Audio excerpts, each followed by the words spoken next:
Italy miss another World Cup as Gabriele Gravina and Gianluigi Buffon resign. Mohamed Salah faces an uncertain Liverpool future, and FIFA prices the 2026 final at $10,990. Welcome back to Just Soccer. Today is about pressure points. Presidents stepping aside, managers apologizing, legends opening uncomfortable doors, and fans confronting just how expensive the world's game has become. We start with a collapse that can no longer be framed as bad luck. Italy FA President Gravina and Buffon resign after third consecutive World Cup miss. Missing one World Cup can be trauma. Missing 3 straight is institutional failure. Resignations matter only if they lead to structural change, not symbolic relief. Gabriele Gravina has resigned as president of the Italian Football Federation just 2 days after Italy officially failed to qualify for the 2026 World Cup. Gianluigi Buffon has also stepped down from his role as team coordinator with the Italy national team. Italy have now missed the 2018, 2022, and 2026 tournaments. According to ESPN and BBC Sport, political pressure intensified immediately after qualification slipped away. Fans and commentators across Italy are demanding a total overhaul of youth development and coaching philosophy, not another cosmetic reset. Buffon's departure carries emotional weight. He symbolizes a golden generation, but sentiment does not modernize academies or fix tactical stagnation. If grassroots investment and technical reform do not follow, this will feel less like accountability and more like ritual sacrifice. From national crisis to a very modern Premier League problem, reputation management.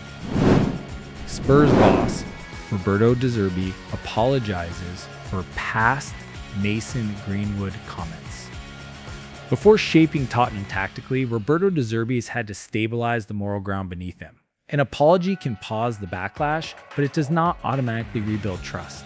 Roberto De Zerbi, who signed a 5-year deal to become Tottenham Hotspur head coach in early 2026, has issued a formal apology to supporters over comments he made about Mason Greenwood during his time at Marseille. Last November, De Zerbi described Greenwood as a good guy, remarks that resurfaced immediately after his appointment. The fan response has been divided. Some supporters accept the apology and want to focus on football.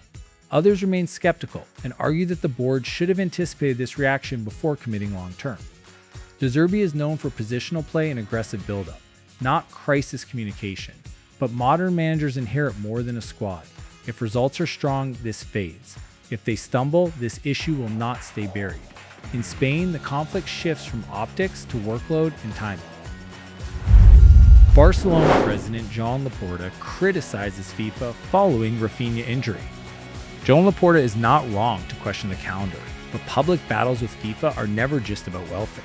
When pressure rises, external blame can unify fans while hiding internal gaps. Rafinha has been ruled out for 5 weeks after suffering an injury during the international break. Barcelona expect him to miss at least 6 competitive matches, including a decisive triple header against Atletico Madrid. Laporta criticized FIFA for ignoring the interests of major clubs when scheduling international fixtures. Supporters have echoed the familiar frustration, again invoking the so-called FIFA virus during a tense title run-in. There is a legitimate debate about player workload, but Barcelona built attacking rhythm around Rafinha's wit and direct threat. Replacing that is not simple rotation. If the attack loses bite, attention will shift quickly from FIFA to squad depth. Not every story this week comes wrapped in conflicts. Former Liverpool goalkeeper Simon Mignolet to retire at end of season. Simon Mignolet was rarely the loudest name, but consistency has its own value. A calm, planned exit feels almost unusual in modern football. Simon Mignolet has announced he will retire from professional football at the end of the current season. The former Liverpool and Belgium goalkeeper, now with Club Brugge, will close a career that included 35 caps for the Belgium national team. Liverpool supporters have revisited his 2013 debut penalty save against Stoke, a moment that immediately earned trust.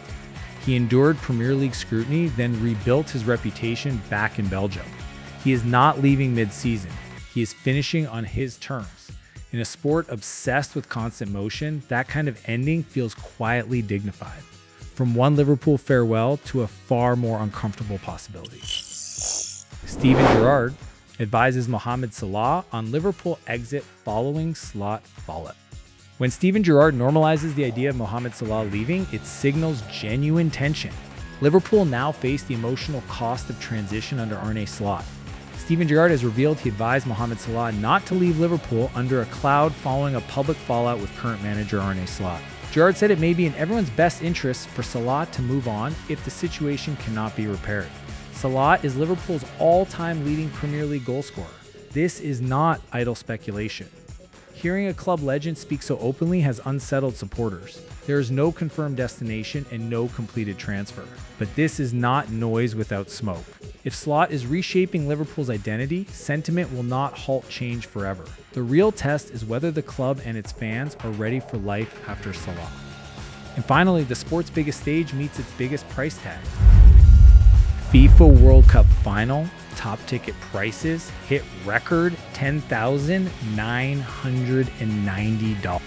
A jump from $1,600 to $10,990 is not inflation, it is repositioning. When fans say they are being priced out, the numbers back them up. FIFA has set the top ticket price for the 2026 World Cup Final at $10,990 after reopening its official ticket sales portal. The highest priced ticket for the 2022 final was $1,600, making this an increase of nearly 600%.